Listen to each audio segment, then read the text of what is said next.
আপনাদের সাথে শেয়ার করব খুব সহজ পদ্ধতিতে চিংড়ি মাছের মালাইকারি রেসিপি।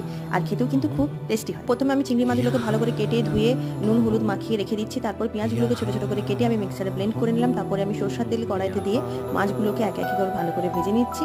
মাছগুলো ভাজা হয়ে গেলে মাছগুলোকে তুলে রেখে দিয়ে কড়াতে আরেকটু সরষের তেল দিয়ে গরম মশলা দিয়ে তাতে আমি দিয়ে দিচ্ছি আদা রসুন বাটা আর পেঁয়াজ বাটা দিয়ে কিছুক্ষণ ভাজার পরে দিয়ে দিচ্ছি তাতে টমেটো বাটা, নুন, হলুদ, লঙ্কা গুঁড়ো দিয়ে ভালো করে কিছুক্ষণ ভাজার পরে আমি দিয়ে দিলাম 1 চামচ ধনে গুঁড়ো আর 1 চামচ। তারপরে ছোট ছোট করে নারকেলটাকে কেটে মিশিয়ে ভালো করে মিক্স করে নিয়ে তারপরে আমি দুধটা বের করে নিচ্ছি। এদিকে মশলাটাও ভালো করে কষানো হয়ে গেছে। তারপর আমি একটু একটু করে নারকেলের দুধটা দিয়ে মশলাটাকে আর কিছুক্ষণ কষাবো।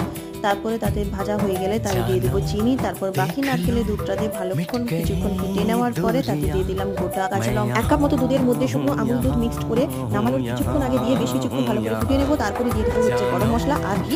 ব্যাস রেডি হয়ে গেল আমাদের চটজলদি চিংড়ি মাছ। আজকের মতো এই পর্যন্ত। Tata bye.